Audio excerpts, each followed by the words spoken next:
वाहिगुरू जी का खालसा वाहिगुरू जी की फतेह। TV24 ਦੇ ਸਾਰੇ ਦਰਸ਼ਕ ਤੇ ਸਰੋਤੇ ਜਿਹੜੇ ਇਸ ਵਕਤ ਸਾਡੇ ਨਾਲ ਜੁੜੇ ਹੋਏ ਆ ਨਾਰਥ ਅਮਰੀਕਾ ਦੇ ਵਿੱਚੋਂ ਜਾਂ ਫਿਰ ਸੋਸ਼ਲ ਮੀਡੀਆ ਦੇ ਰਾਹੀਂ ਦੁਨੀਆ ਭਰ ਦੇ ਵਿੱਚ ਸਾਨੂੰ ਦੇਖ ਰਹੇ ਆ, ਉਹਨਾਂ ਸਾਰਿਆਂ ਦਾ ਮੈਂ ਅਮਰਵੀਰ ਸਿੰਘ ਅੱਜ ਇਸ ਪ੍ਰੋਗਰਾਮ ਦੇ ਵਿੱਚ ਤਹਿ ਦਿਲੋਂ ਸਵਾਗਤ ਕਰਦਾ।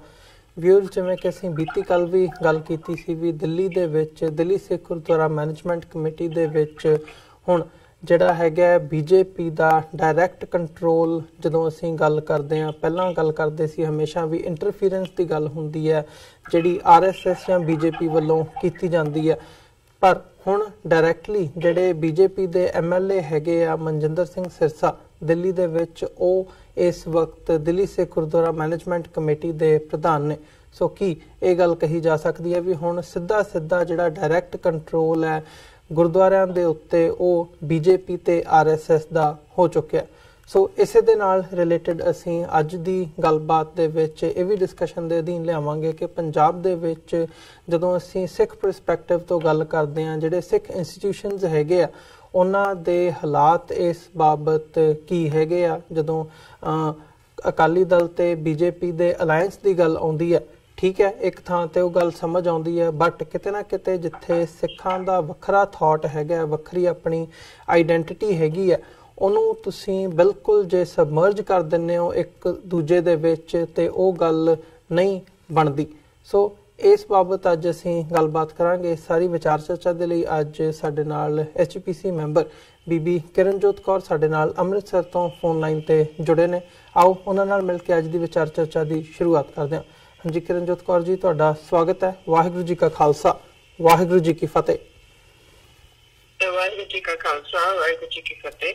ਹਾਂ ਕਿਰਨਜੋਤ ਕੌਰ ਜੀ, ਸਭ ਤੋਂ ਪਹਿਲਾਂ ਤਾਂ ਮੈਂ ਤੁਹਾਡੇ ਵਿਚਾਰ ਹੀ ਇਸ ਬਾਬਤ ਜਾਣਨਾ ਚਾਹੂੰਗਾ ਜਿਹੜੇ ਇਹ ਦਿੱਲੀ ਦੇ ਵਿੱਚ ਹੁਣ BJP ਦੇ MLA ਮਨਜਿੰਦਰ ਸਿੰਘ ਸਿਰਸਾ ਵੱਲੋਂ ਨੂੰ ਸਿੱਧਾ ਜਿਹੜਾ ਹੈਗਾ ਉਹ ਦਿੱਲੀ ਸਿੱਖ ਗੁਰਦੁਆਰਾ ਮੈਨੇਜਮੈਂਟ ਕਮੇਟੀ ਦਾ ਪ੍ਰਧਾਨ ਥਾਪਿਆ ਗਿਆ। ਤੁਸੀਂ ਇਹਦੀ ਵਿਰੋਧਤਾ ਵੀ ਕੀਤੀ ਹੈ, ਜਿੰਨਾ ਕੁ ਮੈਂ ਸਮਝ ਸਕਿਆ ਤੁਸੀਂ ਫੇਸਬੁੱਕ ਤੇ ਆਪਣੀ ਪਰਸਨਲ ਅਕਾਊਂਟ ਤੇ ਇੱਕ ਪੋਸਟ ਪਾਈ ਸੀ। ਸੋ ਇਲੈਬੋਰੇਟ ਕਰ ਸਕਦੇ ਹੋ ਕਿ ਕੀ ਕਹਿਣਾ ਚਾਹੁੰਦੇ ਹੋ ਤੁਸੀਂ ਇਸ ਬਾਬਤ? ਸਿੱਖਾਂ ਦੇ ਵਿੱਚ ਬਹੁਤ ਘੱਟ ਪਰਸੈਂਟੇਜ ਹੈ ਜਿਹੜੀ ਕਿ ਪੋਲੀਟੀਕਲੀ ਇੰਟਰਸਟ ਰੱਖਦੀ ਹੈ, ਤੇ ਆਮ ਤੌਰ ਤੇ ਜੋ ਲੋਕਾਂ ਨੂੰ ਦਿਖਦਾ ਹੈ ਲੋਕੀ ਉਸੇ ਨੂੰ ਆਪਣੇ ਹਿਸਾਬ ਸਿਰ ਇੰਟਰਪ੍ਰੇਟ ਕਰਦੇ ਹੈਗੇ। ਇਸ ਨਜ਼ਰੀਏ ਦੇ ਨਾਲ ਅਗਰ ਦੇਖੀਏ ਤੇ ਜਦੋਂ ਸਰਦਾਰ ਮਨਜਿੰਦਰ ਸਿੰਘ ਸਿਰਸਾ ਜੋ ਕਿ BJP ਦੇ MLA ਹਨ, ਜਦੋਂ ਉਹ ਦਿੱਲੀ ਕਮੇਟੀ ਦੇ ਪ੍ਰਧਾਨ ਬਣਦੇ ਨੇ ਤੇ ਆਮ ਜਿਹੜਾ ਸਿੱਖ ਹੈ ਜਿਹਨੂੰ ਕੋਈ ਪੋਲਿਟਿਕਸ ਦਾ ਨਹੀਂ ਪਤਾ ਕਿ ਬੈਕਗਰਾਉਂਡ ਦੇ ਵਿੱਚ ਕੀ ਹੋਇਆ ਜੀ, ਉਹਦੇ ਕੋਲ ਇੱਕ ਸਿੱਧਾ ਇਹ ਮੈਸੇਜ ਜਾਂਦਾ ਹੈ ਕਿ ਅੱਜ ਜਿਹੜਾ ਦਿੱਲੀ ਕਮੇਟੀ ਦਾ ਪ੍ਰਧਾਨ ਹੈ ਉਹ BJP ਦਾ MLA ਹੈਗਾ, ਤੇ ਇਹਦਾ ਮਤਲਬ ਹੈ ਕਿ ਅੱਜ ਇੱਕ ਪੋਲੀਟੀਕਲ ਪਾਰਟੀ ਦਾ ਹੈ ਤੇ ਕੱਲ ਕਿਸੇ ਹੋਰ ਪੋਲੀਟੀਕਲ ਪਾਰਟੀ ਦਾ ਵੀ ਹੋ ਸਕਦਾ ਹੈ ਜੀ। ਤਾਂ ਇਹਦੇ ਵਿੱਚ ਜਿਹੜੀ ਅੱਜ ਤੱਕ ਸ਼੍ਰੋਮਣੀ ਅਕਾਲੀ ਦਲ ਦੀ ਆਪਣੀ ਇੱਕ ਅਡਰੀ ਪਹਿਚਾਨ ਦੀ ਇੱਕ ਸਟੈਂਡ ਰਿਹਾ ਹੈ, ਉਹ ਕਿਤੇ ਨਾ ਕਿਤੇ ਡਾਇਲਿਊਟ ਹੁੰਦਾ ਦਿਸ ਰਿਹਾ ਜੀ। ਤੇ ਭਾਵੇਂ ਕਿ ਜਿਹੜੇ ਪੋਲੀਟੀਕਲ ਸੋਚੀ ਰੱਖਣ ਵਾਲੇ ਉਹ ਇਹ ਜਾਣਦੇ ਨੇ ਕਿ ਵੀ ਪਿਛਲੇ ਕਾਫੀ ਲੰਬੇ ਸਮੇਂ ਤੋਂ ਤਕਰੀਬਨ 20 ਸਾਲਾਂ ਤੋਂ BJP ਦਾ ਤੇ ਅਕਾਲੀ ਦਲ ਦਾ ਇੱਕ ਸਿਆਸੀ ਗੱਠਜੋੜ ਚੱਲ ਰਿਹਾ ਪੰਜਾਬ ਦੇ ਵਿੱਚ, ਔਰ ਇਸ ਦੀ ਅੱਗੇ ਰਿਫਲੈਕਸ਼ਨ ਦਿੱਲੀ ਦੇ ਵਿੱਚ ਵੀ ਹੋਈ ਹੈ। ਪਰ ਇਹ ਦਿੱਲੀ ਦੇ ਵਿੱਚ ਪਹਿਲੀ ਵਾਰ ਹੋਇਆ ਕਿ ਅਕਾਲੀ ਦਲ ਨੇ ਆਪਣੀ ਹਸਤੀ ਹੀ BJP ਵਿੱਚ ਮਰਜ ਕਰ ਦਿੱਤੀ ਹੋਵੇ ਸਿਆਸੀ ਤਾਕਤ ਵਾਸਤੇ ਜੀ। ਕਿਉਂਕਿ ਜਦੋਂ ਮਨਜਿੰਦਰ ਸਿੰਘ ਸਿਰਸਾ ਨੇ MLA ਦੀ ਇਲੈਕਸ਼ਨ ਲੜੀ ਹੈ, ਉਹਨਾਂ ਨੇ ਅਕਾਲੀ ਦਲ ਦੇ ਕਹਿਣ ਦੇ ਉੱਪਰ BJP ਦੀ ਟਿਕਟ ਤੇ ਇਹ ਇਲੈਕਸ਼ਨ ਲੜੀ ਹੈ। ਤਾਂ ਗਲਤ ਤਾਂ ਅਸੀਂ ਉਦੋਂ ਹੀ ਹੋ ਗਏ ਸੀ ਕਿ ਜਦੋਂ ਅਸੀਂ ਸੱਤਾ ਦੀ ਖਾਤਰ ਆਪਣੀ ਪਾਰਟੀ ਜਿਹੜੀ ਹੈ ਉਹਨੂੰ ਹੀ BJP ਦੇ ਵਿੱਚ ਜਜ਼ਬ ਕਰ ਦਿੱਤਾ ਸੀ। ਪਰ ਕਿਉਂਕਿ ਸਿਆਸਤ ਦੇ ਵਿੱਚ ਇੰਨਾ ਗੰਦਲਾਪਨ ਹੈ, ਉਹਦੇ ਉੱਪਰ ਕੋਈ ਬਹੁਤਾ ਕਿਸੇ ਇਤਰਾਜ਼ ਵੀ ਨਹੀਂ ਕੀਤਾ। ਪਰ ਜਿੱਥੇ ਨਿਰੋਲ ਸਿੱਖਾਂ ਦੀ, ਜਿੱਥੇ ਨਿਰੋਲ ਪੰਥ ਦੀ ਗੱਲ ਹੈ, ਉੱਥੇ ਇਹ ਜਿਹੜਾ ਸਾਡੇ ਸਾਹਮਣੇ ਜੋ ਸਿਚੁਏਸ਼ਨ ਹੈ ਇਹ ਬੜੀ ਚਿੰਤਾਜਨਕ ਹੈ ਔਰ ਇੱਕ ਬੜਾ ਗਲਤ ਮੈਸੇਜ ਜਾ ਰਿਹਾ ਹੈ ਸਿੱਖਾਂ ਵਾਸਤੇ, ਜਿਸ ਲਈ ਮੈਂ ਇਹਦਾ ਵਿਰੋਧ ਕਰਦੀ ਹਾਂ ਜੀ। ਤੇ ਇਹਦੇ ਵਿੱਚ ਜਿਹੜੇ ਅਕਾਲੀ ਦਲ ਦੇ ਆਗੂ ਹੈਗੇ ਆ, ਸਾਬਕਾ ਪੰਜਾਬ ਦੇ ਉਪ ਮੁੱਖ ਮੰਤਰੀ ਸੁਖਬੀਰ ਸਿੰਘ ਬਾਦਲ ਦਾ ਵੀ ਕੋਈ ਰੋਲ ਹੋ ਸਕਦਾ ਹੈ, ਜਦੋਂ ਤੁਸੀਂ ਦੇਖਦੇ ਆ ਕਿ ਮਨਜਿੰਦਰ ਸਿੰਘ ਸਿਰਸਾ ਉਹਨਾਂ ਦੇ ਬੜੇ ਨੇੜੇ ਮੰਨੇ ਜਾਂਦੇ ਨੇ ਦਿੱਲੀ ਦੇ ਵਿੱਚ। ਸੋ ਕਿਤੇ ਨਾ ਕਿਤੇ ਪੋਲੀਟੀਕਲ ਗੇਨਸ ਦੀ ਜਦੋਂ ਤੁਸੀਂ ਗੱਲ ਕਰਦੇ ਹੋ ਵੀ ਆਪਣੀ ਜਿਹੜੀ ਆਈਡੈਂਟੀਟੀ ਹੈਗੀ ਹੈ ਅਕਾਲੀ ਦਲ ਵੱਲੋਂ ਉਹ ਕੰਪਲੀਟਲੀ ਸਰੈਂਡਰ ਕਰ ਦਿੱਤੀ ਗਈ ਹੈ, ਇੱਦਾਂ ਦਾ ਜਾਪਦਾ। ਸੋ ਇਹਦੇ ਬਿਹਾਈਂਡ ਕੀ ਦੇਖਦੇ ਹੋ? ਇਹਦੇ ਪਿੱਛੇ ਤਾਂ ਦੇਖੋ ਜੀ, ਜਿਹੜੀ ਮੈਂ ਪਹਿਲੇ ਸਾਡੀ ਗੱਲ ਇੱਕ ਖੋਲ ਕੇ ਕੀਤੀ ਹੈ, ਉਹਦੇ ਵਿੱਚ ਇਹੀ ਗੱਲ ਹੈ ਕਿ ਜਿਹੜੀ ਇੱਕ ਪੋਲੀਟੀਕਲ ਪਾਰਟੀਆਂ ਦੀ, ਦੋ ਪੋਲੀਟੀਕਲ ਪਾਰਟੀਆਂ ਦੀ ਸਾਂਝ ਸੀ, ਮੈਨੂੰ ਲੱਗਦਾ ਹੈ ਕਿਤੇ ਨਾ ਕਿਤੇ ਜਿਸ ਦੇ ਵਿੱਚ ਨਾਕਾਮ ਰਹੇ ਹਾਂ ਕਿ ਵੀ ਉਹਦੀ ਡਿਵਾਈਡਿੰਗ ਲਾਈਨ ਕਿੱਥੇ ਹੈ ਜੀ। ਅਸੀਂ ਉਹਨੂੰ ਜਦੋਂ ਗੁਰਦੁਆਰਿਆਂ ਤੱਕ ਉਹ ਸਾਂਝ ਲੈ ਗਏ ਆ, ਜਦੋਂ ਅਸੀਂ ਆਪਣੀ ਪਾਰਟੀ ਦੀ ਹਸਤੀ ਖਤਮ ਕਰਕੇ ਤੇ ਦੂਸਰੀ ਪਾਰਟੀ ਵਿੱਚ ਮਰਜ ਹੋਣ ਤੱਕ ਸੱਤਾ ਦੀ ਖਾਤਰ ਚਲੇ ਗਏ ਆ, ਤੇ ਅਸੀਂ ਗਲਤ ਹੋ ਗਏ ਆ ਜੀ। ਤੇ ਇਹਦੇ ਵਿੱਚ ਇਹ ਵੀ ਅਗਰ ਦੇਖੋ ਕੌਮਾਂ ਜਿਹੜੀਆਂ ਹੁੰਦੀਆਂ ਉਹ ਕਦੀ ਕਿਸੇ ਦੂਸਰੇ ਆਸਰੇ ਤੇ ਜਿਉਂਦੀਆਂ ਨਹੀਂ ਰਹਿੰਦੀਆਂ। ਕੌਮਾਂ ਆਪਣੀ ਸ਼ਕਤੀ ਦੇ ਨਾਲ, ਆਪਣੀ ਗੁਰੂ ਦੀ ਕਿਰਪਾ ਦੇ ਨਾਲ ਜਿਉਂਦੀਆਂ ਰਹਿੰਦੀਆਂ, ਤੇ ਉਹਨਾਂ ਦੀ ਦੂਸਰੀ ਪਾਰਟੀ ਦੀ ਜੇ ਅਸੀਂ ਬੈਸਾਖੀ ਬਣਾ ਕੇ ਤੇ ਪੋਲੀਟੀਕਲ ਗਲਿਆਰਿਆਂ ਦੇ ਵਿੱਚ ਉੱਪਰ ਚੜ੍ਹਨ ਦੀ ਕੋਸ਼ਿਸ਼ ਕਰਾਂਗੇ ਤੇ ਇਹ ਕੌਮ ਵਾਸਤੇ ਨੁਕਸਾਨਦੇਹ ਹੈ ਜੀ। ਤੇ ਤੁਸੀਂ ਇਹ ਗੱਲ ਸਮਝਦੇ ਹੋ ਵੀ ਜਦੋਂ ਜੇ ਪੋਲੀਟੀਕਲੀ ਦੇਖਿਆ ਜਾਵੇ ਤਾਂ ਇਸ ਵਕਤ ਇਦਾਂ ਦੀ ਸਟ੍ਰੈਟਜੀ ਲੱਗ ਰਹੀ ਹੈ ਜਿਹੜੇ ਬਾਦਲ ਦਲ ਦੇ ਲੀਡਰਸ ਹੈਗੇ ਆ ਉਹਨਾਂ ਦੀ, ਕਿ ਪੰਜਾਬ ਦੇ ਵਿੱਚ ਜੇ ਬੀਜੇਪੀ ਅਕਾਲੀ ਦਲ ਨੂੰ ਸਪੋਰਟ ਕਰਦੀ ਹੈ ਤਾਂ ਪੰਜਾਬ ਤੋਂ ਬਾਹਰ ਜਿੱਥੇ ਜਿੱਥੇ ਵੀ ਸਿੱਖ ਵਸਦੇ ਆ ਉਹ ਸਿੱਖਾਂ ਦੀਆਂ ਜਿਹੜੀਆਂ ਸਾਰੀਆਂ ਵੋਟਾਂ ਨੇ ਉਹ ਐਨਡੀਏ ਜਿਹੜਾ ਅਲਾਇੰਸ ਹੈਗਾ ਉਹਨਾਂ ਨੂੰ ਪਵਾਉਣ ਦੀ ਇੱਕ ਕਵਾਇਦ ਜੀ ਇਸ ਵਕਤ ਨਜ਼ਰ ਆ ਰਹੀ ਹੈ। ਇਹਨੂੰ ਤੁਸੀਂ ਜਦੋਂ ਵੋਟਾਂ ਦੇ ਐਂਗਲ ਤੋਂ ਦੇਖਦੇ ਹੋ ਤਾਂ ਕਿਵੇਂ ਦਾ ਨਜ਼ਰ ਆਉਂਦਾ ਹੈ, ਤੇ ਆਉਣ ਵਾਲੇ ਸਮੇਂ ਦੇ ਵਿੱਚ ਇਹਦੇ ਕੀ ਪ੍ਰਭਾਵ ਪੈ ਸਕਦੇ ਆ? ਪਿਛਲੇ ਸਮਿਆਂ ਦੇ ਵਿੱਚ ਤਾਂ ਹਿੰਦੁਸਤਾਨ ਦੇ ਜਿਹੜੇ ਪੋਲੀਟੀਕਲ ਹਾਲਾਤ ਹਨ ਉਹਨਾਂ ਦੇ ਵਿੱਚ ਕੋਈ ਇੱਕ ਪਾਰਟੀ ਇਹੋ ਜਿਹੀ ਪੋਜੀਸ਼ਨ ਦੇ ਵਿੱਚ ਨਹੀਂ ਸੀ ਕਿ ਐਬਸੋਲੂਟ ਪਾਵਰ ਦੇ ਵਿੱਚ ਆ ਜਾਏ, ਪਰ ਇਹ ਪਿਛਲੀ ਵਾਰ ਜਿਸ ਤਰ੍ਹਾਂ ਬੀਜੇਪੀ ਐਬਸੋਲੂਟ ਪਾਵਰ ਦੇ ਵਿੱਚ ਆਈ ਹੈ, ਉਹਦੇ ਨਾਲ ਜਿਹੜੀ ਇੱਕ ਗੱਠਜੋੜ ਸਿਆਸਤ ਚੱਲਦੀ ਸੀ ਉਹਦੇ ਵਿੱਚ ਚੇਂਜ ਆਈ ਹੈ ਜੀ। ਔਰ ਜਿੱਥੇ ਬਾਕੀ ਰੀਜਨਲ ਪਾਰਟੀਜ਼ ਨੇ ਆਪਣੀ ਇੱਕ ਵੱਖਰੀ ਹੋਂਦ ਬਣਾਈ ਹੈ, ਅਕਾਲੀ ਦਲ ਆਪਣੀ ਇੱਕ ਰੀਜਨਲ ਵੱਖਰੀ ਜਿਹੜੀ ਹੋਂਦ ਸੀ ਉਹਨੂੰ ਕਿਤੇ ਨਾ ਕਿਤੇ ਕਮਜ਼ੋਰ ਕਰ ਗਿਆ।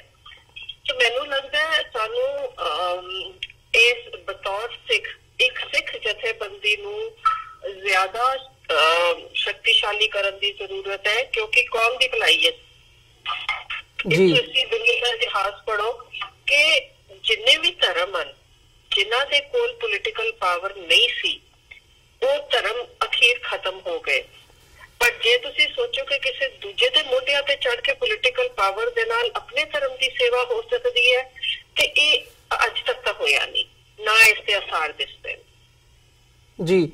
ਇਸ ਸਾਰੇ ਹਾਲਾਤ ਦੇ ਵਿੱਚ ਜੇ ਇਹ ਗੱਲ ਕਹਿਣੀ ਹੋਵੇ ਵੀ ਅਕਾਲੀ ਦਲ ਬਾਦਲ ਜਿਹੜਾ ਇਸ ਵਕਤ ਜਦੋਂ ਅਸੀਂ ਅਸੂਲਾਂ ਦੀ ਜਾਂ ਸਿਧਾਂਤਾਂ ਦੀ ਗੱਲ ਕਰਦੇ ਹਾਂ ਜਿਹਦੇ ਤੇ ਅਕਾਲੀ ਦਲ ਦੀਆਂ ਜਿਹੜੀਆਂ ਪਿਛਲੀਆਂ ਲੀਡਰਸ਼ਿਪਸ ਰਹੀਆਂ ਨੇ ਉਹਨਾਂ ਨੇ ਪਹਿਰਾ ਦਿੱਤਾ ਹੈ, ਪਹਿਲਾਂ ਸ਼ੁਰੂਆਤ ਜਦੋਂ ਹੁੰਦੀ ਹੈ ਉਦੋਂ ਮੋਰਚੇ ਲੱਗਦੇ ਰਹੇ ਨੇ, ਇੱਕ ਵੱਖਰਾ ਹੀ ਦੌਰ ਸੀ ਜਿਹਦੇ ਵਿੱਚੋਂ ਜਲਾਅ ਨਜ਼ਰ ਆਉਂਦਾ ਸੀ ਕੌਮ ਦਾ।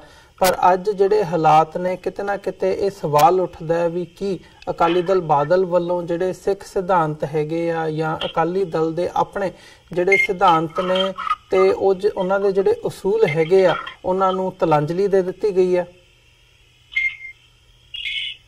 ਜਦੋਂ ਅਕਾਲੀ ਦਲ ਦੀ 75ਵੀਂ ਵਰ੍ਹੇਗੰਢ ਸੀ ਮੋਗਾ ਕਾਨਫਰੰਸ ਦੇ ਵਿੱਚ, ਉਦੋਂ ਤਾਂ ਪ੍ਰਕਾਸ਼ ਸਿੰਘ ਬਾਦਲ ਹੈਗੇ ਸੀ ਪ੍ਰਧਾਨ, ਤੇ ਉਦੋਂ ਇਹਨਾਂ ਨੇ ਅਕਾਲੀ ਦਲ ਦਾ ਕੈਰੈਕਟਰ ਚੇਂਜ ਕਰਤਾ ਸੀ, ਜਿਹੜੀ ਕਿ ਦੇਖੋ ਖਾਲਸਾ ਪੰਥ ਦੀ ਸਿਰਜਣਾ ਗੁਰੂ ਗੋਬਿੰਦ ਸਿੰਘ ਜੀ ਨੇ ਕੀਤੀ ਜੀ। ਔਰ ਅਕਾਲੀ ਦਲ ਜਿਹੜੀ ਹੈ ਇਹ ਖਾਲਸਾ ਪੰਥ ਦੀ ਨੁਮਾਇੰਦਾ ਜਥੇਬੰਦੀ ਸੀ, ਕਿਉਂਕਿ ਇਹਦੇ ਹਰ ਮੈਂਬਰ ਵਾਸਤੇ ਅੰਮ੍ਰਿਤਧਾਰੀ ਹੋਣਾ ਲਾਜ਼ਮੀ ਹੁੰਦਾ ਸੀ।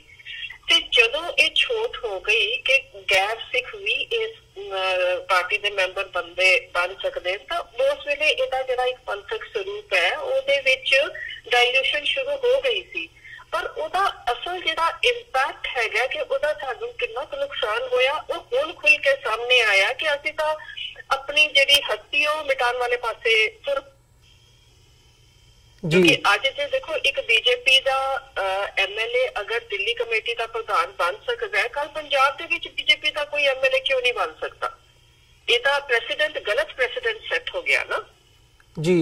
और जे मैं समझती हूँ कि जे मनजिंदर सिंह सिरसा ने प्रधानगी अकाली दिल्ली कमेटी की करनी है तो इन्हों घट्टो घट अपने जिहड़ा एक बीजेपी का एक अहुदे का लेबल लगता है वो ला देना चाहिए जी। बिल्कुल किया जो कुछ है उन्होंने पार्टी के हुक्मां ते कीता, उन्होंने अपने निजी लेवल ते तां कीता नहीं जी। सो इसलिए उन्होंने निजी तौर पर जिम्मेवार नहीं ठहराया जा सकता, पर जिथे पार्टी पॉलिसीज इहो जिहियां हो गई उन्होंने उपर रीथिंक की जरूरत है जी। बिल्कुल। ਤੇ ਇਸੇ ਦੇ ਨਾਲ ਜੇ ਚੋਣਾਂ ਦੀ ਗੱਲ ਕਰਨੀ ਹੋਵੇ, ਜਿਹੜੀਆਂ ਹੁਣ ਲੋਕ ਸਭਾ ਦੀਆਂ ਚੋਣਾਂ ਹੋਣ ਜਾ ਰਹੀਆਂ ਨੇ, ਇਹਦੇ ਵਿੱਚ ਪੰਜਾਬ ਦੇ ਵਿੱਚ ਜਿਹੜੇ ਹਾਲਾਤ ਬਣੇ ਹੋਏ ਆ, ਅਕਾਲੀ ਦਲ ਦੇ ਡਾਊਨਫਾਲ ਦੀ ਗੱਲ ਅਸੀਂ ਕਰਦੇ ਹਾਂ, ਤੁਸੀਂ ਵੀ ਇਸ ਗੱਲ ਨੂੰ ਮੰਨਦੇ ਹੋ ਕਿ ਜਿਹੜੇ ਸਿਧਾਂਤ ਹੈਗੇ ਆ ਉਹਨਾਂ ਤੋਂ ਕਿਤੇ ਨਾ ਕਿਤੇ ਜਿਹੜੀ ਥਿੜਕਣ ਹੈਗੀ ਹੈ ਉਹ ਬੜੀ ਡੂੰਘੀ ਇਸ ਵਕਤ ਨਜ਼ਰ ਆ ਰਹੀ ਹੈ ਤੇ ਹਜੇ ਵੀ ਜਿਹੜੇ ਹਾਲਾਤ ਨੇ ਉਹ ਇਸੇ ਗੱਲ ਵੱਲ ਇਸ਼ਾਰਾ ਕਰਦੇ ਨੇ ਵੀ ਉਹਦੇ ਤੋਂ ਕੁਝ ਸਿੱਖਿਆ ਨਹੀਂ ਜਾ ਰਿਹਾ। ਸੋ ਪਿਛਲੀ ਵਾਰ ਜਦੋਂ ਹੁਣ ਅਕਾਲੀ ਦਲ ਪੰਜਾਬ ਦੇ ਵਿੱਚ ਪਹਿਲੀ ਵਾਰ ਹੋਇਆ ਵੀ ਤੀਸਰੇ ਨੰਬਰ ਤੇ ਗਈ ਹੈ, ਪੰਜਾਬ ਦੀਆਂ ਜਿਹੜੀਆਂ ਵਿਧਾਨ ਸਭਾ ਚੋਣਾਂ ਹੋਈਆਂ ਨੇ ਉਸ ਦੇ ਵਿੱਚ ਆਮ ਆਦਮੀ ਪਾਰਟੀ ਨੇ ਉਹਦਾ ਜਿਹੜਾ ਵੈਕਿਊਮ ਹੈਗਾ ਉਹ ਫਿਲ ਕੀਤਾ। ਤੁਹਾਨੂੰ ਲੱਗਦਾ ਵੀ ਇਸ ਵਾਰ ਅਕਾਲੀ ਦਲ ਹੋਰ ਗਿਰਾਵਟ ਦੇ ਵੱਲ ਨੂੰ ਜਾਵੇਗਾ ਜਦੋਂ ਅਸੀਂ ਇਹਨਾਂ ਲੋਕ ਸਭਾ ਇਲੈਕਸ਼ਨਸ ਦੀ ਗੱਲ ਕਰਦੇ ਹਾਂ? ਇਹਨਾਂ ਲੋਕ ਸਭਾ ਇਲੈਕਸ਼ਨਸ ਦੇ ਵਿੱਚ ਬੜੇ ਸਿਰ ਖੜੇ ਹੋ ਗਏ। ਹੁਣ ਦੋ ਰਵਾਇਤੀ ਪਾਰਟੀਆਂ ਅਕਾਲੀ ਦਲ ਤੇ ਕਾਂਗਰਸ ਤੋਂ ਇਲਾਵਾ ਜੀ ਤੀਜੇ ਬਦਲ ਦੇ ਵਾਸਤੇ ਢੇਰ ਸਾਰੇ ਬੰਦੇ ਆ ਔਰ ਸਾਰੇ ਇੰਡੀਵਿਜੂਅਲਸ ਹਨ। ਹਰ ਇੱਕ ਨੇ ਆਪਣੀ ਆਪਣੀ ਪਾਰਟੀ ਬਣਾਈ ਹੋਈ ਹੈ। ਮੈਨੂੰ ਨਹੀਂ ਲੱਗਦਾ ਕਿ ਆਮ ਆਦਮੀ ਪਾਰਟੀ ਦਾ ਕੋਈ ਇੱਥੇ ਬਹੁਤਾ ਆਧਾਰ ਹੈਗਾ। ਉਹ ਤਾਂ ਇੱਕ ਅਕਾਲੀਆਂ ਦੇ ਖਿਲਾਫ ਗੁੱਸਾ ਸੀ ਜਿਹੜਾ ਨਿਕਲ ਗਿਆ ਤੇ ਜਿਹਦੇ ਨਾਲ ਆਮ ਆਦਮੀ ਪਾਰਟੀ ਨੂੰ ਬੜੀ ਸਪੋਰਟ ਮਿਲ ਗਈ। पर हुण जिन्नियां पार्टीज सामने अपने आप को तीजा बदल पेश कर रही हैं, इन्हां हालातां दे विच कुछ कहना मुश्किल है, पर आम तौर ते फिर जिहड़ियां रवायती पार्टियां उन्हां दी वोट ही कंसोलीडेट हो जाती है जी। जदों तीसरे बदल वालियां दी इन्नियां पार्टियां ते इह तां इफेक्ट है ना वोटां दी जी। ये पता नहीं किन्नी रखणगे कोई रेलेवेंस इस पूरे सिस्टम दे विच, ये हाले कहना मुश्किल है। पर एक गल तो तय है कि जेड़ा असी आम लोकां दी एक सपोर्ट गवाई सी, असी हाले उन्होंने रीबिल्ड करन दे विच बहुते ज्यादा कामयाब होए नहीं। ਨਹੀਂ, ਜਿਵੇਂ ਤੁਸੀਂ ਉਹ ਸਪੋਰਟ ਨੂੰ ਰੀਬਿਲਡ ਕਰਨ ਦੀ ਗੱਲ ਕਰਦੇ ਹੋ, ਤੁਹਾਨੂੰ ਲੱਗਦਾ ਵੀ ਉਹਦੇ ਲਈ ਅਕਾਲੀ ਦਲ ਵੱਲੋਂ ਸਟੈਪਸ ਜਿਹੜੇ ਸੰਜੀਦਗੀ ਨਾਲ ਚੁੱਕੇ ਜਾਣੇ ਚਾਹੀਦੇ ਸੀ ਉਹ ਸਟੈਪਸ ਰੀਅਲੀ ਚੁੱਕੇ ਗਏ ਆ?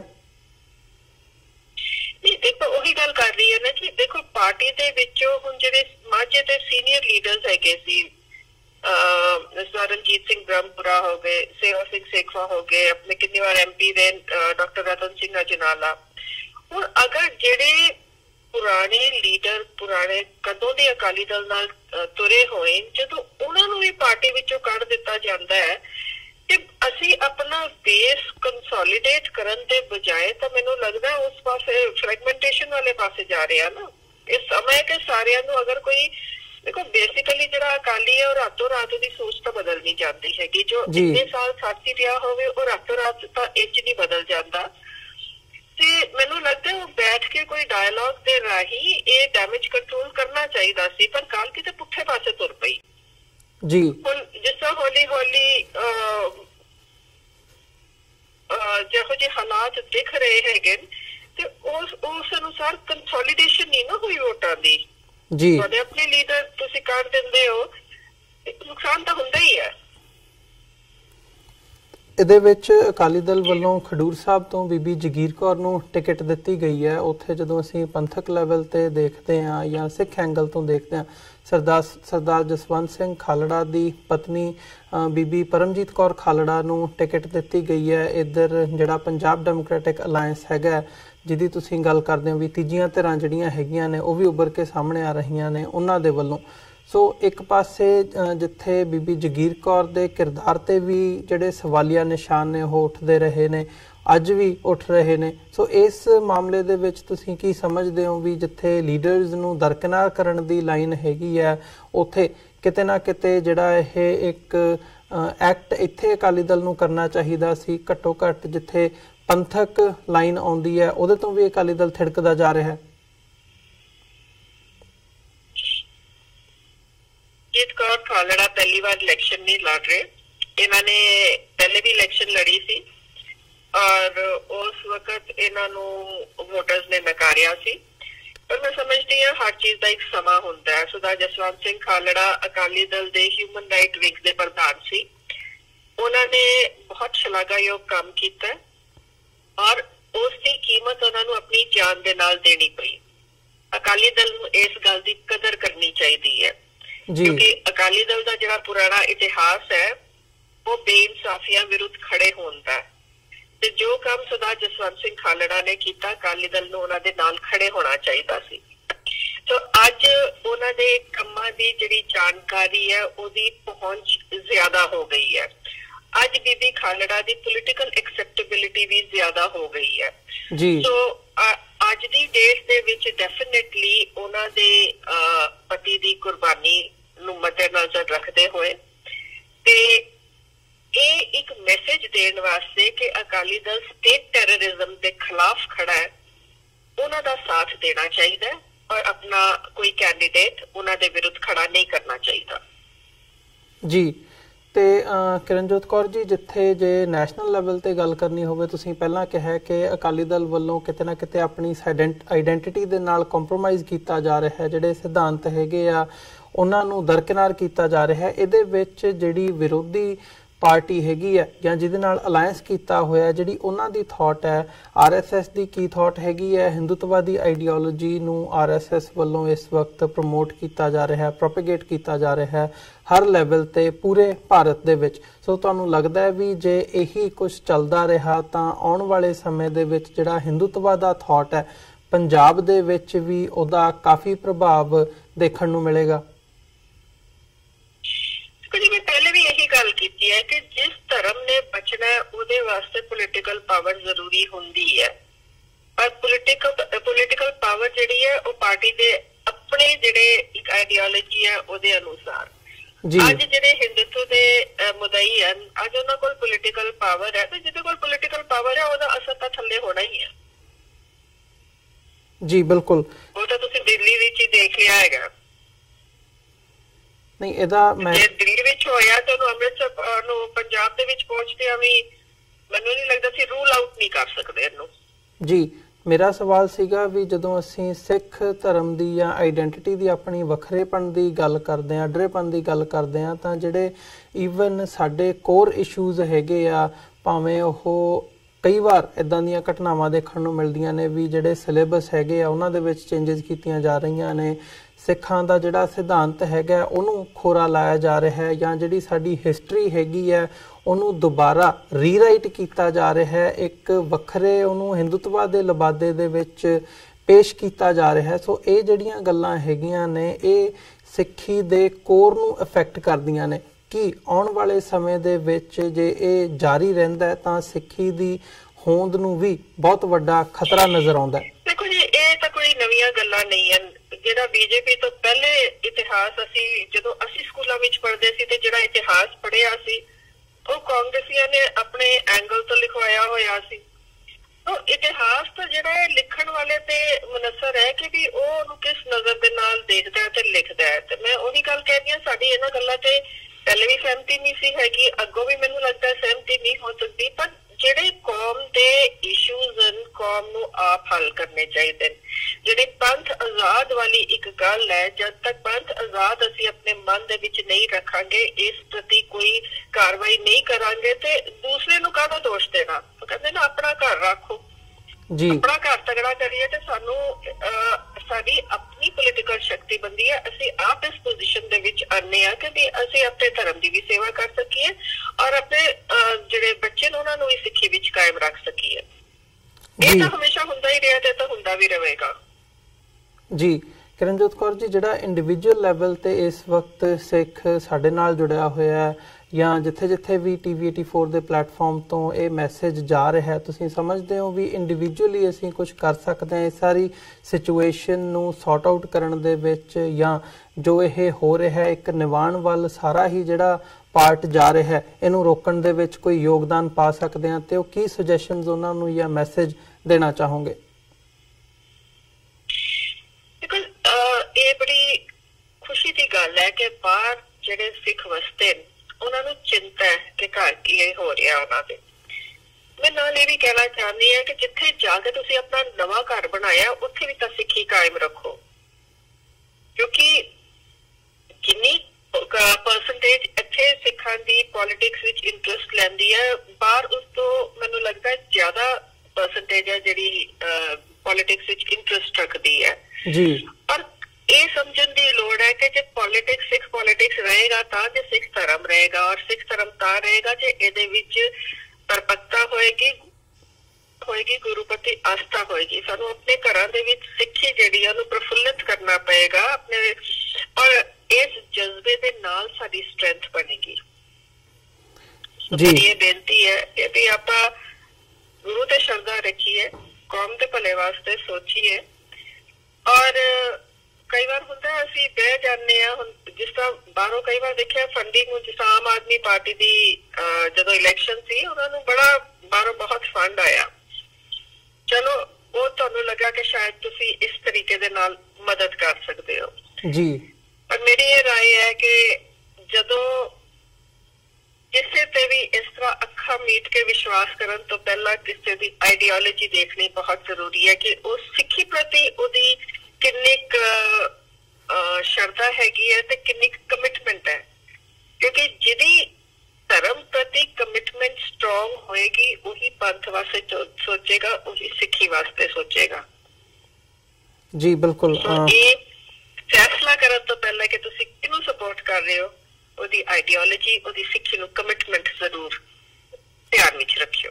ਜੀ ਬਿਲਕੁਲ, ਇਹਦੇ ਵੱਲ ਜ਼ਰੂਰ ਧਿਆਨ ਦੇਣਾ ਚਾਹੀਦਾ ਹੈ ਕਿ ਉਹਦਾ ਬੈਕਗਰਾਉਂਡ ਕੀ ਹੈਗਾ, ਤੇ ਜਦੋਂ ਸਿੱਖੀ ਸਿਧਾਂਤ ਦੀ ਗੱਲ ਆਉਂਦੀ ਹੈ ਉਹਦੇ ਤੇ ਬੰਦਾ ਕਿੱਥੇ ਖਲੋਤਾ ਹੈ। ਸੋ ਅੱਜ ਦੇ ਸ਼ੋਅ ਦੇ ਵਿੱਚ ਅਸੀਂ ਇੱਥੇ ਹੀ ਤੁਹਾਡੇ ਕੋਲੋਂ ਇਜਾਜ਼ਤ ਚਾਹਾਂਗੇ ਜੀ। ਬਹੁਤ ਬਹੁਤ ਧੰਨਵਾਦ, ਤੁਸੀਂ ਆਪਣਾ ਸਮਾਂ ਕੱਢਿਆ ਤੇ ਸਾਡੇ ਨਾਲ ਵਿਚਾਰਾਂ ਦੀ ਸਾਂਝ ਪਾਈ ਹੈ, ਫਤਿਹ ਦੀ ਸਾਂਝ ਪਾਈ ਹੈ। ਅੰਤ ਦੇ ਵਿੱਚ ਵਾਹਿਗੁਰੂ ਜੀ ਕਾ ਖਾਲਸਾ, ਵਾਹਿਗੁਰੂ ਜੀ ਕੀ ਫਤਿਹ ਜੀ। ਵਾਹਿਗੁਰੂ ਜੀ ਕੀ ਫਤਿਹ।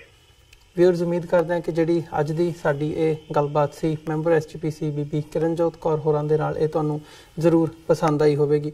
ਜਿਵੇਂ ਕਿ ਉਹਨਾਂ ਨੇ ਦੱਸਿਆ, ਉਹਨਾਂ ਨੇ ਇਸ ਗੱਲ ਦਾ ਵਿਰੋਧ ਕੀਤਾ ਕਿ ਇਹ ਗਲਤ ਪ੍ਰੈਸੀਡੈਂਟ ਇਸ ਵਾਰ ਸੈੱਟ ਹੋਇਆ ਕਿ BJP ਦੇ ਜਿਹੜੇ MLA ਹੈਗੇ ਆ ਉਹ ਦਿੱਲੀ ਸਿੱਖ ਗੁਰਦੁਆਰਾ ਮੈਨੇਜਮੈਂਟ ਕਮੇਟੀ ਦੇ ਪ੍ਰਧਾਨ ਬਣੇ ਆ, ਤੇ ਆਉਣ ਵਾਲੇ ਸਮੇਂ ਦੇ ਵਿੱਚ ਇਹੀ ਜਿਹੜਾ ਰੁਝਾਨ ਹੈ ਇਹ ਪੰਜਾਬ ਦੇ ਵਿੱਚ ਵੀ ਫੋਲੋ ਕੀਤਾ ਜਾ ਸਕਦਾ ਹੈ। ਤੇ ਓਵਰਆਲ ਜਦੋਂ ਇੱਕ ਸੁਜੈਸ਼ਨ ਦੇ ਤੌਰ ਤੇ ਉਹਨਾਂ ਨੇ ਕਿਹਾ ਐਂਡ ਦੇ ਵਿੱਚ ਕਿ ਸਿੱਖਾਂ ਨੂੰ ਆਪਣੇ ਜਦੋਂ ਵੱਖਰੀ ਹੋਣ ਦੀ, ਅੱਡਰੀ ਹੋਣ ਦੀ ਗੱਲ ਆਉਂਦੀ ਹੈ ਤਾਂ ਆਪਣੇ ਅੰਦਰ ਵੀ ਝਾਤੀ ਮਾਰਨੀ ਚਾਹੀਦੀ ਹੈ, ਤੇ ਕਿਸੇ ਨੂੰ ਵੀ ਫੋਲੋ ਕਰਨ ਤੋਂ ਪਹਿਲਾਂ ਉਹਨਾਂ ਦੇ ਸਿੱਖੀ ਸਿਧਾਂਤ ਤੇ ਉਹਨਾਂ ਦੀ ਪਰਖ ਕਰਨੀ ਬਹੁਤ ਜ਼ਰੂਰੀ ਹੈ। ਸੋ ਇਹਨਾਂ ਹੀ ਸ਼ਬਦਾਂ ਦੇ ਨਾਲ ਅਸੀਂ ਤੁਹਾਡੇ ਕੋਲੋਂ ਅੱਜ ਇੱਥੇ ਹੀ ਇਜਾਜ਼ਤ ਚਾਹਾਂਗੇ। ਦੁਬਾਰਾ ਫਿਰ ਕੱਲ ਨੂੰ ਤੁਹਾਡੇ ਨਾਲ ਮੁਲਾਕਾਤ ਹੋਵੇਗੀ। ਤਦ ਤੱਕ ਲਈ ਇਜਾਜ਼ਤ ਦਿਓ ਜੀ। ਵਾਹਿਗੁਰੂ ਜੀ ਕਾ ਖਾਲਸਾ, ਵਾਹਿਗੁਰੂ ਜੀ ਕੀ ਫਤਿਹ।